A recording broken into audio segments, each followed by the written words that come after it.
बता। और हम लोग अकाउंटिंग रेशो चैप्टर कर रहे थे। अकाउंटिंग रेशो चैप्टर में हम पहुंच चुके हैं एक्टिविटी रेशो, जिसको परफॉर्मेंस रेशो भी कहा जाता है, जिसे टर्नओवर रेशो भी कहा जाता है। यानी कि इस रेशो के 3 नाम हैं, एक्टिविटी कहो, परफॉर्मेंस कहो, टर्नओवर कहो।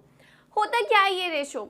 ये रेशो होते हैं बेसिकली टर्नओवर पहचानने के लिए या एक्टिविटी या परफॉर्मेंस को पहचानने के लिए। अब ये क्या होता है, यानी कि बिजनेस की परफॉर्मेंस को जज करने के लिए ये रेशो निकाले जाते हैं कि बिजनेस कैसा काम कर रहा है, इसलिए इसे परफॉर्मेंस रेशो कहा जाता है, एक्टिविटी कहा जाता है। अब देखो इस रेशो के अंदर टोटल 4 रेशो आते हैं, ठीक है। चारों ही रेशो एक दूसरे से काफ़ी सिमिलर हैं। पहला रेशो आज हम पढ़ेंगे इसके अंदर inventory turnover ratio. Inventory turnover ratio, inventory मतलब स्टॉक, इसे स्टॉक टर्नओवर रेशो भी कहा जाता है। स्टॉक का मतलब क्या होता है? जिस भी चीज़ में आप डील करते हो, यानी कि आपका बिजनेस जिस भी चीज़ में डील करते हो उसे स्टॉक कहते हैं, राइट। स्टॉक जैसे कि अगर आपका एसी का काम है तो एसी में अगर आप डील करते हो एसी स्टॉक है। अगर आपका मेडिसिन का काम है, मेडिसिन स्टॉक है। तो बेसिकली इसमें हम स्टॉक का टर्नओवर निकालते हैं कि हमारा एवरेज स्टॉक कितनी बार रोटेट होता है, ठीक है। इसका फॉर्मूला क्या रहता है? इसका फॉर्मूला रहता है cost of revenue from operation. बहुत बड़ा नाम है, लेकिन बहुत, अगर एक वर्ड में बोलूँ, कॉस्ट, जो सामान आपने बेचा उसकी कॉस्ट क्या थी, उसे हम cost of revenue from operation बोलते हैं, जिसे हम कॉक्स भी बोलते हैं, COGS, cost of goods sold. इसका मतलब होता है जैसे मैंने अगर 1.5 लाख की सेल करी, ठीक है, मैंने कितने की सेल करी? 1.5 लाख रुपए की, उसमें 50,000 प्रॉफिट था, तो यानी कि वो सामान की कॉस्ट थी कितनी? 1.5 लाख में से 50,000 माइनस कर दो, 1 लाख रुपए उस सामान की कॉस्ट थी, जिसे हम कॉक्स भी बोलते हैं, COGS भी बोलते हैं, जिसे हम cost of revenue from operation भी बोलते हैं, ठीक है। तो इसे शॉर्ट फॉर्म में कॉस्ट या कॉक्स बोलेंगे। रेवेन्यू फ्रॉम ऑपरेशन मतलब नेट सेल होता है। आपको ये वर्ड बार बार सुनने को मिलेगा, रेवेन्यू फ्रॉम ऑपरेशन, यानी कि रेवेन्यू फ्रॉम ऑपरेशन, बिजनेस को चलाने पर होने वाला रेवेन्यू, जिसे हम नेट सेल्स भी कहते हैं। यानी कि सेल्स में से सेल्स रिटर्न माइनस कर दे तो हमारा रेवेन्यू फ्रॉम ऑपरेशन आता है, जिसे नेट सेल कहा जाता है। अब उस नेट सेल की कॉस्ट कितनी थी, यानी कि जो सामान आपने बेचा उसमें आपको कॉस्ट कितनी पड़ रही थी, उसे हम cost of revenue from operation बोलते हैं। यानी कि इसके अलग अलग नाम है यार, बट मतलब एक है, cogs, cost of goods sold, या कॉस्ट, आपको सामान की कॉस्ट क्या पड़ी अपॉन में एवरेज इन्वेंट्री। एवरेज इन्वेंट्री का बहुत सिंपल सा फॉर्मूला रहता है ओपनिंग स्टॉक या opening inventory plus closing inventory divided by 2, उसे हम एवरेज इन्वेंट्री कहते हैं, ठीक है। यहाँ पे आपको कॉस्ट कैसे निकालते हैं वो सिखाती हूँ, ठीक है।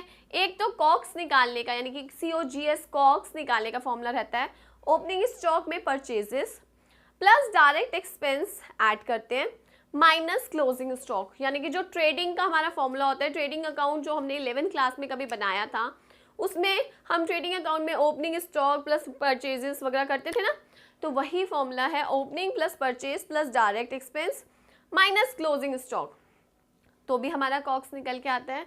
या फिर रेवेन्यू फ्रॉम ऑपरेशन, जिसे हम नेट सेल कहते हैं, सेल में से प्रॉफिट को लेस कर दो तो भी आपका कॉक्स निकल के आता है। अगर आपको लॉस है, देखो इस चीज़ में बहुत बार गलती होती है, लॉस होता है हम उसे भी माइनस कर देते हैं, नहीं, लॉस है तो सेल में प्लस होगा, ठीक है। तो रेवेन्यू फ्रॉम ऑपरेशन में ग्रॉस लॉस को ऐड किया जाता है कॉस्ट निकालने के लिए, ठीक है। अगर कोई सामान सपोज करो मुझे 100 रुपये का पड़ रहा था और मैंने वो 90 रुपये में बेच दिया 10 रुपये के नुकसान पे, लॉस पे, तो मैं 90 रुपये में 10 रुपये ऐड करूँगी ताकि उसकी कॉस्ट पता लगा सकूँ। तो मैंने क्या किया, मैंने उस सेल में अपने लॉस को ऐड किया, तब जाके मेरा कॉक्स निकला। तो ये फॉर्मूला रहता है हमारा इसमें। जब आप ये रेशो निकालते हो तो ये रेशो टाइम्स में निकल के आता है, 4 टाइम्स, 5 टाइम्स, 6 टाइम्स, ठीक है। तो ये रेशो जितना टाइम्स में निकल के आता है, यानी कि उतनी ज़्यादा आपकी इन्वेंट्री आपके यानी कि कॉस्ट में रोटेट होती है, अच्छा माना जाता है, आपका इन्वेंट्री मैनेजमेंट अच्छा माना जाता है।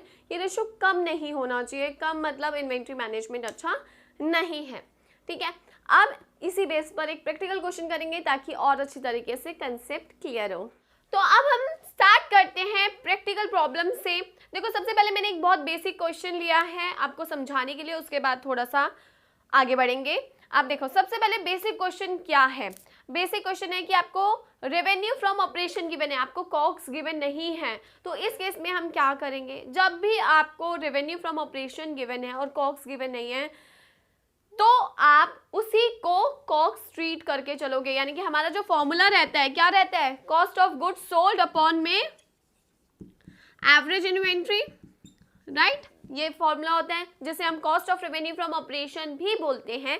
अगर हमें कॉस्ट गिवन नहीं है और इसकी जगह हमें नेट सेल गिवन है या रेवेन्यू फ्रॉम ऑपरेशन गिवन है तो हम उसी को लेंगे, आप परेशान मत होना, उसी को कॉक्स ट्रीट किया जाएगा। तो इस केस में अगर हमें कॉक्स गिवन है 3 लाख रुपीज, अब हमें चाहिए average inventory. Average inventory opening plus closing divided by 2। तो एवरेज इन्वेंट्री कैसे निकालेंगे हम, ओपनिंग इन्वेंट्री हमें 75,000 दे रखी है, क्लोजिंग हमें 1,25,000 यानी कि 1,25,000 डिवाइडेड बाय 2, प्लस किया आया 2 लाख डिवाइडेड बाय 2, या आ जाएगा 1 लाख। ठीक है, अब कट करेंगे, हमारा आंसर आएगा 3 टाइम्स। यानी कि इस केस में हमारा आंसर क्या आ रहा है, 3 टाइम्स आ रहा है, यानी कि हमारा इन्वेंट्री टर्नओवर रेशियो 3 टाइम्स आ रहा है। तो वो इस तरीके से निकाला जाएगा। कैसे निकाला जाएगा, आपको अगर कॉक्स गिवन नहीं है, रेवेन्यू फ्रॉम ऑपरेशन को ही ट्रीट करो। एवरेज इन्वेंट्री के लिए opening stock plus closing stock divided by 2, बहुत सिंपल था। अब आती है थोड़ा सा और उससे हाई लेवल पे, जिसमें क्या है, जिसमें हमें कॉक्स 3 लाख ही गिवन है, जिसमें हमें परचेजेस गिवन है 3,30,000, जिसमें हमें ओपनिंग स्टॉक गिवन है 60,000। अब हमें इसमें इन्वेंट्री टर्नओवर रेशियो निकालना है। तो देखो कैसे होगा, थोड़ा सा दिमाग वाला ये कैसे करेंगे, हमें कॉक्स ऑलरेडी गिवन है, यानी कि हमें इसकी वैल्यू 3 लाख ऑलरेडी गिवन है।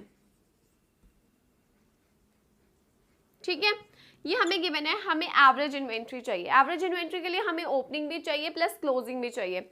हमें सिर्फ ओपनिंग स्टॉक गिवन है, क्लोजिंग स्टॉक कैसे निकालेंगे, हम क्या करेंगे, कॉक्स का जो फॉर्मूला होता है, कॉक्स का क्या फॉर्मूला होता है, opening inventory plus purchases plus direct expense minus closing stock. ठीक है, इस फॉर्मूले के थ्रू हम क्लोजिंग स्टॉक को फाइंड आउट करेंगे। कॉक्स ऑलरेडी हमें 3 लाख गिवन है, ओपनिंग इन्वेंट्री हमें 60,000 गिवन है, परचेजेस हमें 3,30,000 गिवन है, and closing we don't know. ठीक है, क्लोजिंग हमें निकालना है। अब हम क्या करेंगे, 3 लाख यहीं रहा, इधर आ गया 3,90,000 माइनस क्लोजिंग स्टॉक या क्लोजिंग इन्वेंट्री। ठीक है, जो भी आप लिखना चाहते हैं। तो क्लोजिंग स्टॉक की वैल्यू आ जाएगी, क्लोजिंग स्टॉक इधर आया, 3,90,000 में से 3 लाख गए तो 90,000 हमारा क्लोजिंग स्टॉक आ गया, राइट। ओपनिंग हमारा 60 ऑलरेडी गिवन था। अब हमारी एवरेज इन्वेंट्री आसानी से निकल सकती है, तो 60 प्लस 90 डिवाइडेड बाय 2 करेंगे तो 1.5 लाख को 2 से डिवाइड करेंगे तो आएगा 75,000। जब हम इसे कट करेंगे तो ये आ जाएगा 4 टाइम्स, राइट। तो इस तरीके से हम लोग क्या निकालते हैं, इस तरीके से हम लोग निकालते हैं इन्वेंट्री टर्नओवर रेशो, जिसमें अभी मैंने सिर्फ 2 ही प्रॉब्लम सॉल्व करना सिखाया है।